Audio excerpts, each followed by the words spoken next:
जय भवानी जय शिवराय.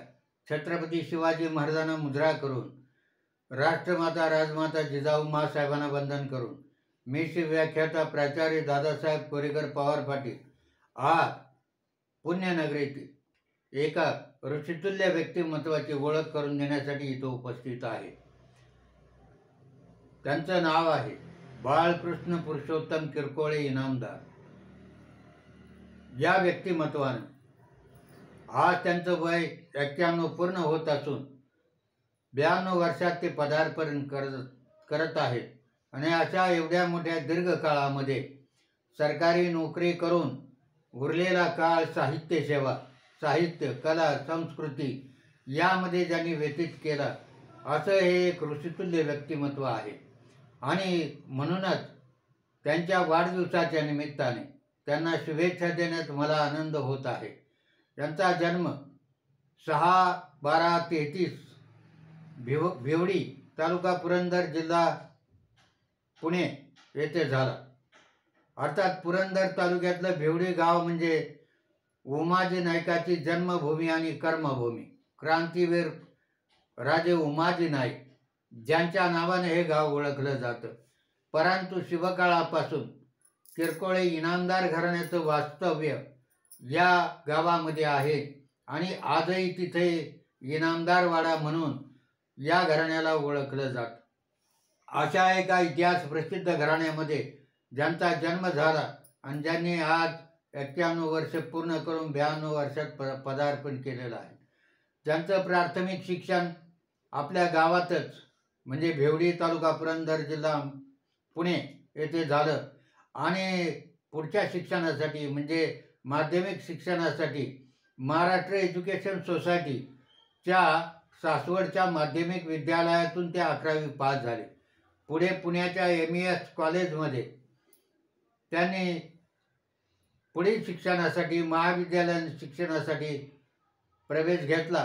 परंतु परिस्थिती अभावी मध्ये शिक्षण त्यांना सोडावं लागलं आणि त्या काळापासून त्यांना काव्य रचनेचा छंद आहे. कविता करायचा. त्यांचे शिक्षक क्षीरसागर नावाचे होते, ते त्यांचं कौतुक करायचे. परंतु फार काळ या महाविद्यालयाच्या शिक्षणामध्ये त्यांना रस घेता आला नाही आणि परिस्थितीमुळे त्यांनी नोकरी करायचं ठरवलं आणि 1956 साली सहकार खात्यामध्ये कारकुनाची नोकरी त्यांनी पत्करली आणि परीक्षा देत देत आपल्या कर्तृत्वाच्या आणि बुद्धिमत्तेच्या जोरावरती ते असिस्टंट कमिशनर पदापर्यंत पोहोचले. अर्थात दरम्यानच्या काळामध्ये त्यांचे लग्न सुलोचनाशी झाले. त्या पंढरपूरच्या निवासी होत्या आणि या सुलोचना ताईबरोबर त्यांचा अखंड प्रवास सुरू झाला. सन 1959 साली हा विवाह त्यांचा झाला आणि पंढरपूर म्हणजे दक्षिण काशी ज्याला म्हणतो अशा वातावरणातली सासरवाडी असल्यामुळे तोही परिणाम त्यांच्यावर झाला आणि त्यामुळे सेवेत असताना आणि सेवानिवृत्त झाल्यानंतर सुद्धा 35 वर्ष त्यांनी पंढरपूरची वारी केली, प्रवचने दिली, कीर्तने केली आणि अशा प्रकारे समाज जागृती करण्याचं कार्य केलं. हे करत असताना, प्रपंच करत असताना त्यांची 2 मुले प्रदीप आणि रवींद्र हे उच्च शिक्षित आहेत. प्रदीप हे इंजिनियर असून एका मोठ्या कंपनीत कामावर आहेत. त्यांच्या सुनबाई कोथरूड येथील महेश विद्यालयामध्ये काही काळ प्राचार्य होत्या. रवींद्र हा त्यांचा धाकटा मुलगा, हा राष्ट्रीय स्वयंसेवक संघाचं काम करतो. त्यांनी स्वतःला देश सेवेसाठी वाहून घेतलं. अशा प्रकारचं एक कर्तृत्व संपन्न सुसंस्कारित असं हा परिवार बापूंच्या किरकोळे साहेबांना बापू या नावाने ओळखलं जातं. त्यांच्या मार्गदर्शनाखाली तयार झाला. बापूंनी आपलं आयुष्य 35 वर्ष नोकरी केल्यानंतर पुढचं आयुष्य त्यांनी समाजकार्यात, साहित्य सेवेत, कला क्षेत्रात व्यतीत केलं आणि हे करत असताना अनेकांना त्यांनी चालना दिली. साहित्य सेवा करत असताना माणिक मोती हे कथासंग्रह त्यांनी लिहिला. त्यानंतर फुलझडी म्हणून एक काव्यसंग्रहही त्यांचा प्रसिद्ध झाला आणि विशेष म्हणजे बाबाजी नावाची एक कादंबरी वजा आणि त्यात इतरही काही कथा आहेत अशा प्रकारचा एक संग्रह त्यांनी प्रकाशित केला. आता यांच्या घराण्याची पार्श्वभूमी पाहता हे इतिहास प्रसिद्ध घराणं किरकोळ आडनावाने जरी असलं तरी त्यांना इनामदार या नावाने संबोधलं जातं. छत्रपती शिवाजी महाराजांच्या काळामध्ये जेव्हा मुरारबाजी पुरंदरचे किल्लेदार होते, कारण हे गाव पुरंदरच्या जवळ पुरंदर किल्ल्याच्या परिसरात आहे, आणि त्यावेळेला दिलेर खान आणि मिर्झा राजा स्वराज्यावर चालून आले आणि घनघोर युद्ध झालं. आणि या युद्धामध्ये महाराजांच्या फौजेबरोबर इतरही जाती जमातीतले लोक त्या दिलेर खानाशी तोंड देत होते, लढत होते. त्या सर्व जाती धर्माचे लोक होते. रामोशांची परंपरा तर त्या भागामध्ये होतीच, बहिर्जे नायकाचं कार्य तिथं होतं, आणि त्याचबरोबर पुढे उमाजीचे पूर्वज, उमाजी पुढे इंग्रज काळामध्ये प्रसिद्ध आले, पण त्यांचे पूर्वजही या वेड्याच्या लढ्यामध्ये होते. आणि त्याचबरोबर किरकोळे घराण्याची काही वीर यामध्ये होते. आणि या सर्वांनी मिळून पुरंदरच्या या वेढ्याला तोंड दिलं. मुरारबाजी शौर्याने लढले, परंतु मुरारबाजी लढता लढता इथं गतप्राण झाले, वीरगतीला प्राप्त झाले. परंतु त्यांच्याबरोबर अनेक शेकडो जवळपासचे नागरिकही ठार झाले, कारण त्या युद्धामध्ये हे युद्ध केवळ मावळ्यांचं युद्ध नव्हतं. मावळे तर लढलेच लढले, पण त्याबरोबर त्या परिसरातले गावकरी लढत होते. आणि त्याचबरोबर किरकोळे नावाचं हे घराणं त्यामध्ये होतं. त्यांचे 60 तरुण योद्धे याच्यामध्ये मारले गेले असं बापू सांगतात, किरकोळे साहेब सांगतात. आणि त्यामध्ये त्यांचे बाबाजी हे पूर्वज होते. म्हणजे बाबाजीच्या अधिकाराखाली त्यांच्या घराण्यातली 60 वीरांचं बलिदान झालं. आणि त्याबद्दल महाराजांनी 1 चावर म्हणजे 120 एकर जमीन या घराण्याला दान केली.